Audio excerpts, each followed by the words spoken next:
Vázquez. El ingeniero Wilson Gómez Vázquez es candidato a la presidencia de la República por Suma, partido número 23. ¿Cómo está, ingeniero Wilson Gómez? Buenos días a través de Radio Sucre para Ecuador. Muy querido, muy buenos días, mi querido ingeniero. Por favor, a ambos, licenciado, economista. A ver, primero psicólogo, segundo Enrique, por favor. Esto Enrique. es, sí. Aquí. No, a veces pasa porque, claro, es como en el colegio. La cédula dice primero Wilson, pero siempre en casa me han llamado Enrique, así que Enrique es justamente la forma y es por eso. Porque mire, todo el mundo lo conoce como Wilson. Hoy tenemos que darnos a conocer y tan poca gente me conoce que tenemos que llegar a más ecuatorianos. Lo mismo me pasa a mí. En la cédula está Augusto, pero yo soy Osvaldo por todos lados, ¿no? Pero así mismo es, mi querido ingeniero. Augusto psicólogo. Es por el codo que le pusieron. No comience con la perversidad, no comience con la perversidad, que este es un diálogo serio con el candidato presidencial. No, muchas gracias por el espacio. Realmente para nosotros es súper importante estar aquí con ustedes y logrando con la intención de dar a conocer esto que proponemos para Ecuador.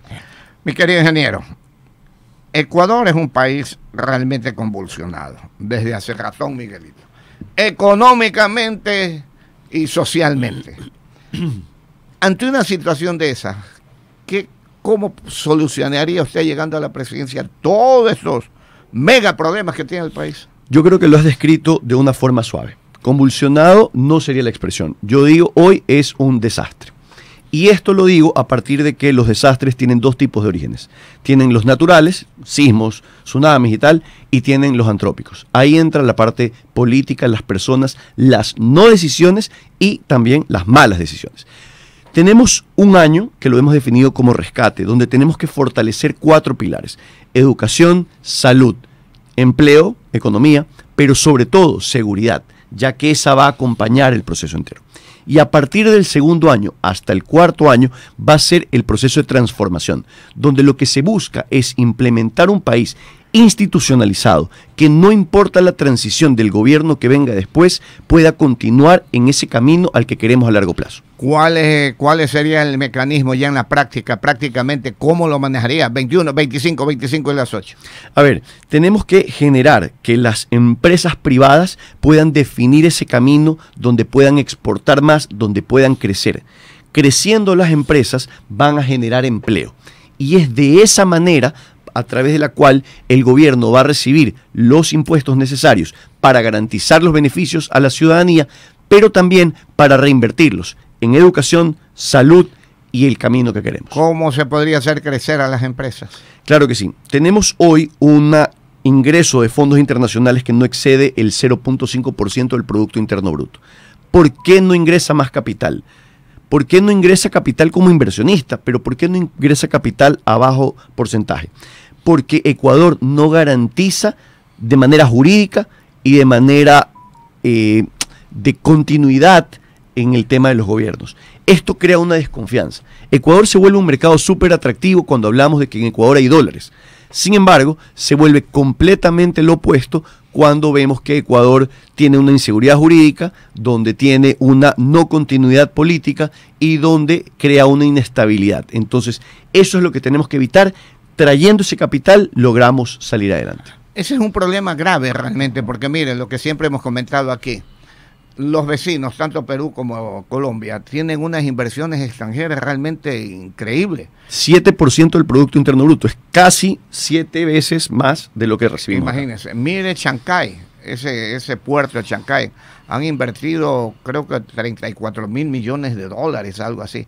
Ahora están en otro proyecto de una carretera, que es como por decirle algo, Guayaquil-Quito, la nuestra. Pero para evitar todos esos huecos, todas esas curvas, hacen túneles y túneles, como 8 kilómetros de túneles, ¿no es cierto? Y carreteras planas con 4 carriles, 2 de ida y 2 de vuelta. Capitales chinos también, como 200 mil millones de dólares, algo así. Pero son millones que realmente nosotros nos quedamos asombrados. Y nosotros ni siquiera el saludo. Sí, efectivamente. Y eso es producto de esta falta de garantías que como país le ofrecemos a los internacionales. Es por eso que la invitación hoy es a los ecuatorianos a soñar ese Ecuador distinto, sobre el cual puedan definir a largo plazo canalizar que la educación, el empleo, genere una fuente permanente y con eso también atraer a estos fondos. Y te voy a poner un ejemplo. Cuando éramos pequeños, y quizás tú lo viviste también, ¿cuál era el comentario que teníamos de chiquitos en la escuela? Y es, vamos, Ecuador nunca va a llegar al Mundial. Y de repente, ¡pum!, en el 2002 tuvimos la oportunidad. Nosotros teníamos 16 años. Eso no lo habíamos soñado. Es más, la broma era, ya, yo te voy a creer cuando llegue. Finalmente llegó. Eso es lo que queremos buscar, ese Ecuador distinto. Pero lo que tenemos hoy, faltan 22 minutos para las 8, 22 para las 8, 22 minutos y las 8 de la mañana. Tenemos un problema gravísimo, un déficit. Estamos viviendo un déficit de 5.000 millones de dólares anuales. Eran 5.500 hasta que subieron el 3% del IVA. Ya. Por eso es que no lo han invertido en seguridad. Ya, correcto. Sea como sea, pero tenemos ese déficit. Ahora, ¿cómo solucionar ese hueco? Mire, a partir de la deuda externa y todo el cuento ha habido por haber. A partir del aumento del 3% del IVA, el déficit de 5.500 se redujo aproximadamente a 2.500. Entonces, todavía hay un déficit fiscal. Por eso, cuando me preguntaron cómo vamos a hacer con el IVA, decíamos, vamos a mantenerlo durante los 3 primeros meses, pero eso se va a invertir en seguridad. Mientras, en paralelo, tenemos que ir revisando cómo manejan los recursos cada una de las instituciones. Ecuador hoy está solamente a través del IVA recibiendo 20.000 millones de dólares. Cuando estaba al 12%, recibía 16.991 millones de dólares. Estos 3.010 millones son la diferencia que ha reducido el déficit. Sin embargo, esto no logra todavía ver la optimización de recursos y de manejo de cada una de las instituciones públicas. Ese es el foco sobre el cual queremos atender. Pero ¿usted cree que con un 3% más del IVA podemos equilibrar?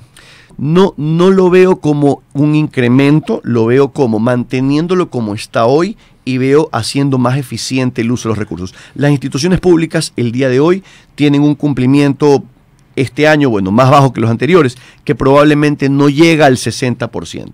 Eso es algo que permite que el 40% de cada institución se revise por qué no lo están implementando. Hay que ver si los proyectos no eran necesarios o si las personas no tenían el tiempo para poder implementar los proyectos o el conocimiento para hacerlo.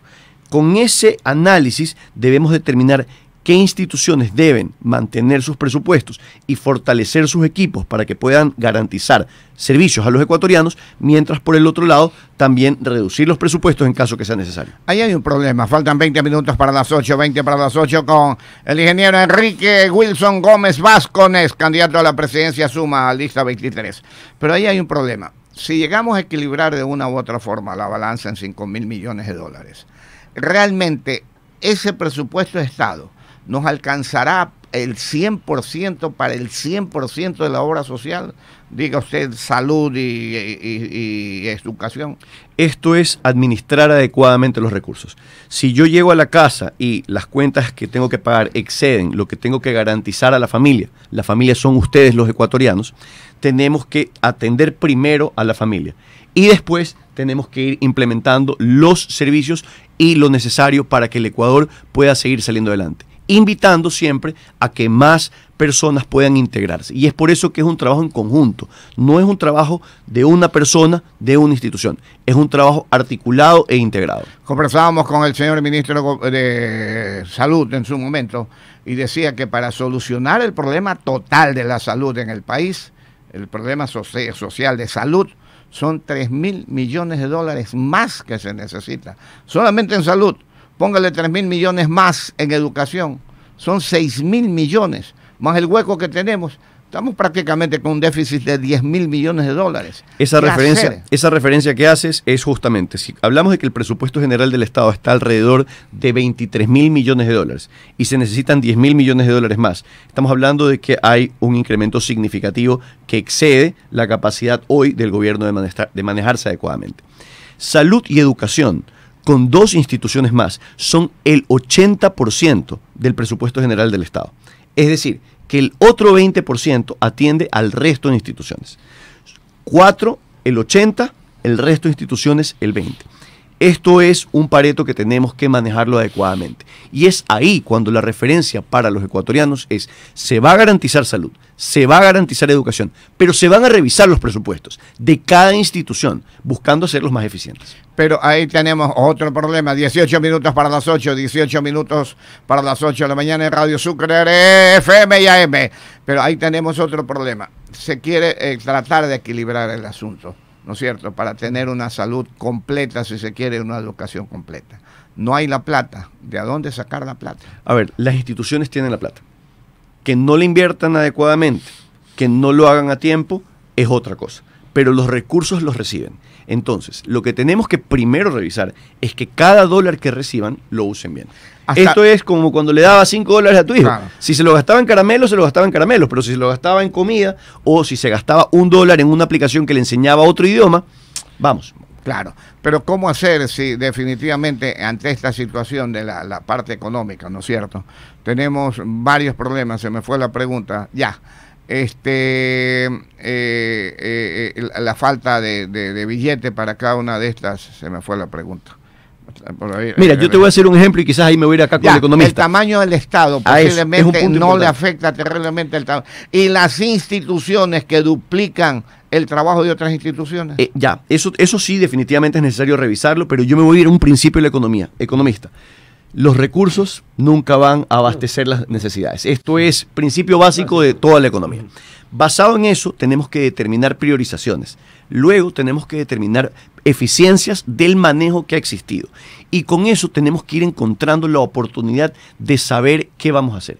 Y esto es tan simple como decir cuánto se le ha asignado a cada uno en los últimos X cantidad de años, cómo lo han manejado y cómo podemos optimizarlo. Porque esto no implica solamente una reducción del monto del Estado. El monto más grande está en salarios. Por tanto, el Estado no puede seguir siendo el empleador más grande del Ecuador. El empleador más grande del Ecuador debería ser la industria, los privados, los que producen. Porque ahí ellos, si crece su fomento, su aportación al Estado, y con eso el Estado garantiza a aquellos que no tienen esos servicios. Es todo crear un balance.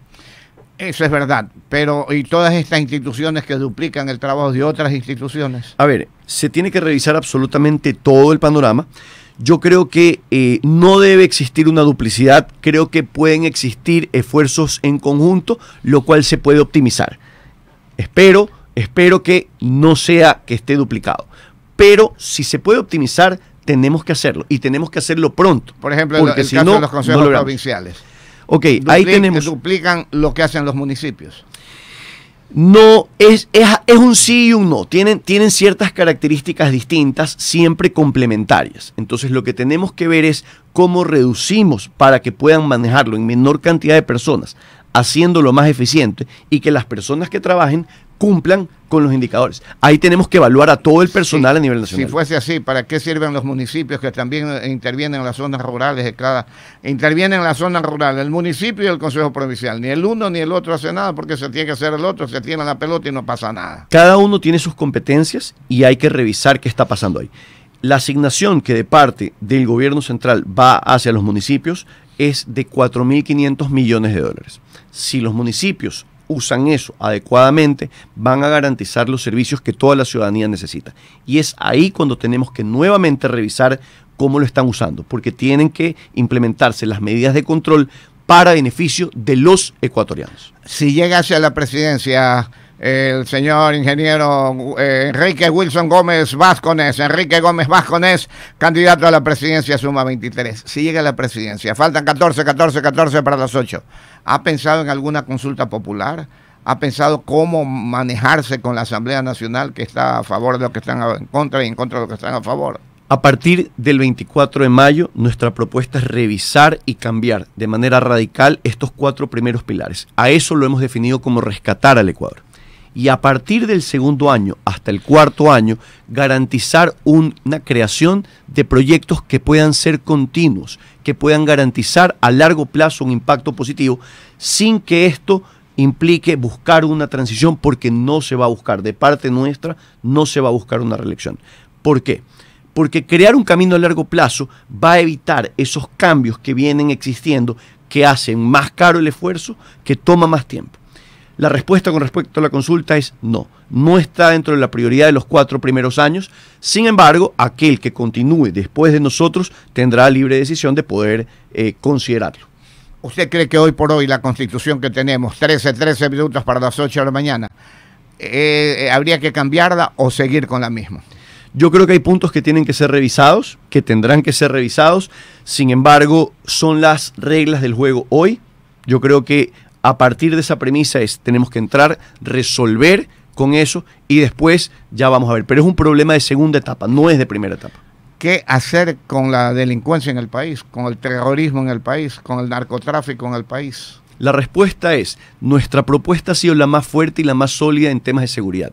En la campaña anterior del candidato que precedía, justamente fue súper oportuno y la gente decía, solo habla de ese tema, es monotemático. ¿Qué pasó? Hoy nos damos cuenta de que la seguridad es un hilo que conduce a través de todo. Y es ahí donde empata con la tecnología que de la misma manera cruza absolutamente cada punto. Tenemos que implementar control fronterizo, videovigilancia, drones, información recolectada analizada a través de una plataforma de inteligencia artificial y preposicionar todos los entes necesarios para poder crear un control. Ahí se ha considerado también una serie de bases militares que permitan este control de manera exhaustiva, blindando lo que entra y quiénes entran al país. Esto a nivel Ecuador hacia afuera, pero luego Ecuador hacia adentro, de la misma manera, garantizar que cada ingreso a ciudad, cada ingreso a población tenga una videovigilancia que permita un control y que con el conocimiento de la información de lo que está pasando en las ciudades, poder atender de mejor manera cada uno de los siniestros que ocurren. ¿Indultaría a los delincuentes que están presos y prófugos? Yo creo que es necesario hacer una correcta rehabilitación, un proceso que continúe, pero que implique una verdadera rehabilitación. O sea que usted trataría que lo rehabiliten a Glass, que está en la cárcel. Todo aquel que esté en cárcel tiene que ser rehabilitado. ¿Y qué rehabilitación se le daría a Glass?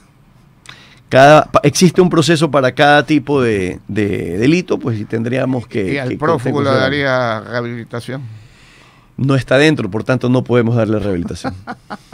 Ahora, faltan 11 minutos para las 8, son un par de rateros los dos, definitivamente, delincuentes, así de sencillo. Ahora, otra cosa, ¿qué hacer con la justicia ecuatoriana, que está tan mal hoy por hoy?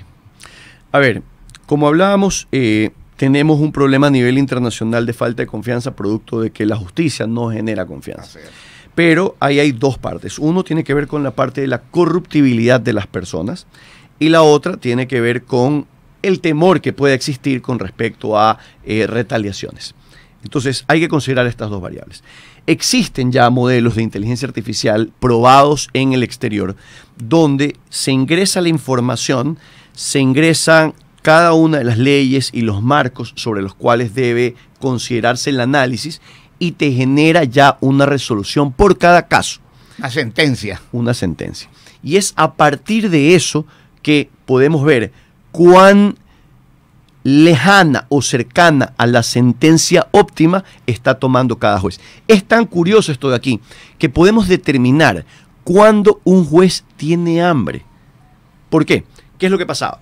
Cada vez que el juez llegaba en la mañana, entre las 8 y las 10 de la mañana, su sentencia era más condescendiente con las personas, producto de que venía descansado y venía pues listo para trabajar.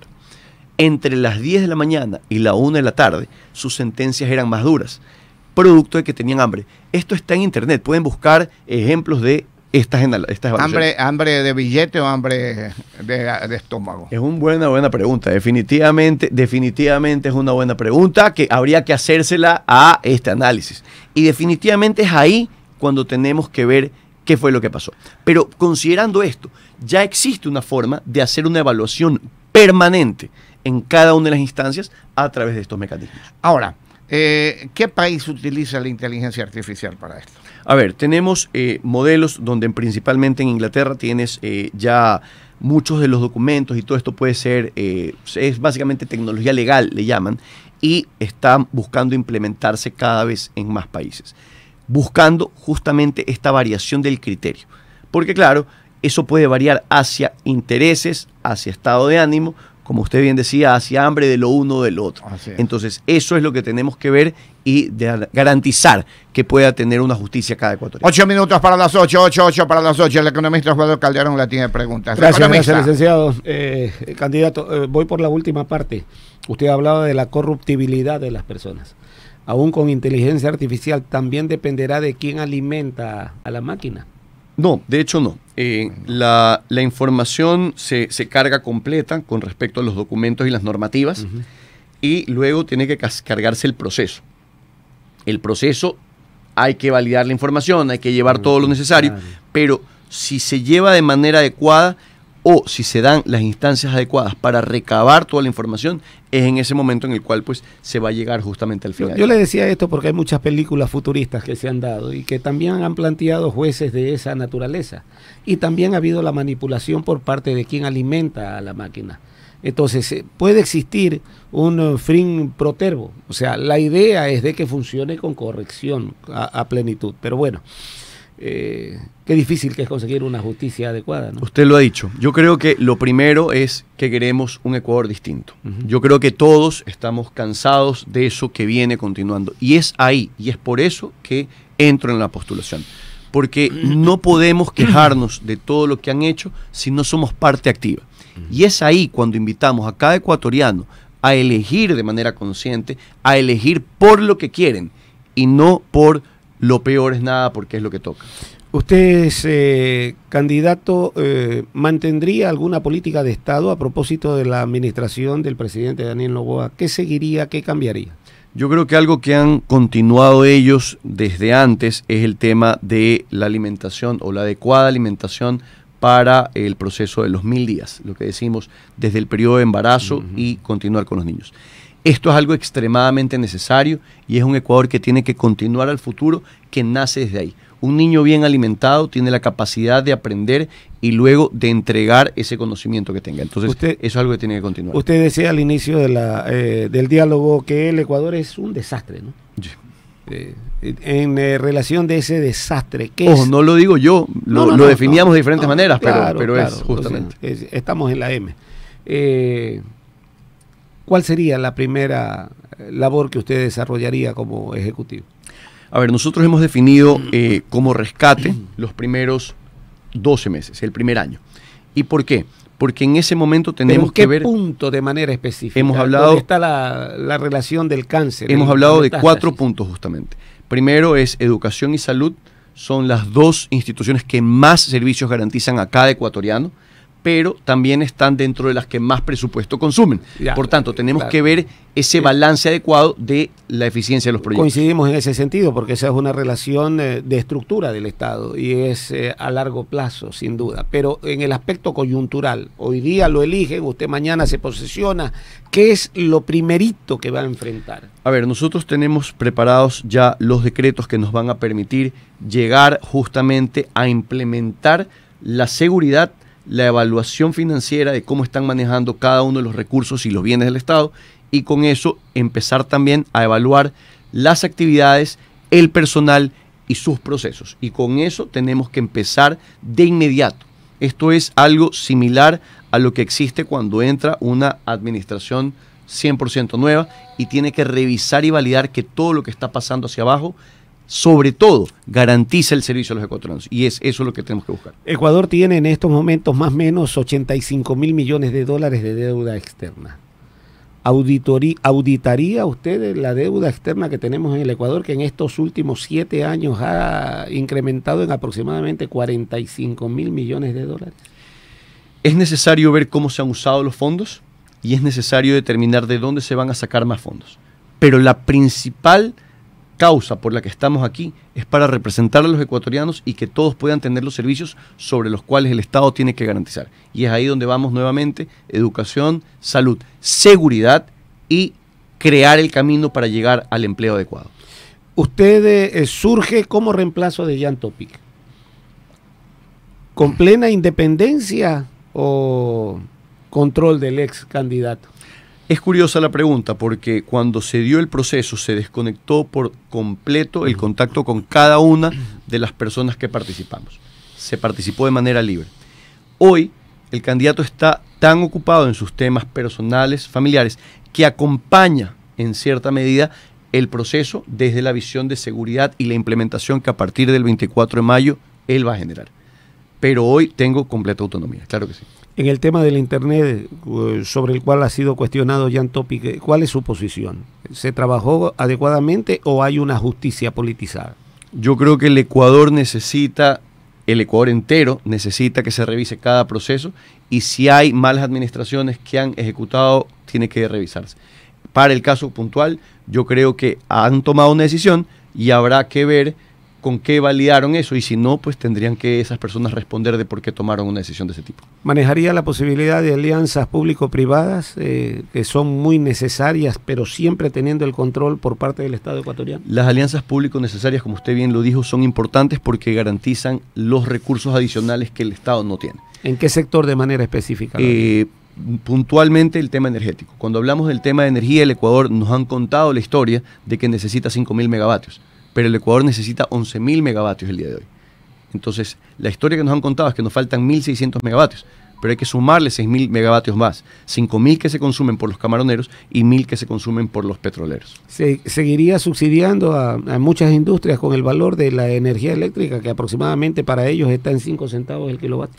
De hecho, no, está a 9 centavos. El subsidio particular que existe para los consumidores de menos cantidad está en 4 centavos por kilovatio. Y este es un punto importante en el cual decimos no. Esto tiene que ser un subsidio que el gobierno le da a los ciudadanos. La industria que produce y que va a producir tiene que pagar el precio justo. Ahora, sí hay que ver qué beneficios se les da para que ellos puedan generar el empleo que también necesitamos que se garantice. Ok, mi querido ingeniero, le agradecemos mucho esta mañana, se nos vino el tiempo y lo esperamos en otro momento para seguir conversando sobre la posibilidad de su candidatura, ya candidato a la presidencia del Ecuador por suma listas 23, el ingeniero Enrique Wilson Gómez Vázquez. Ingeniero Gómez, mucho gusto y nos despedimos. Muchas gracias a ustedes y muchas gracias a todos los que han participado, porque juntos queremos construir ese nuevo Ecuador.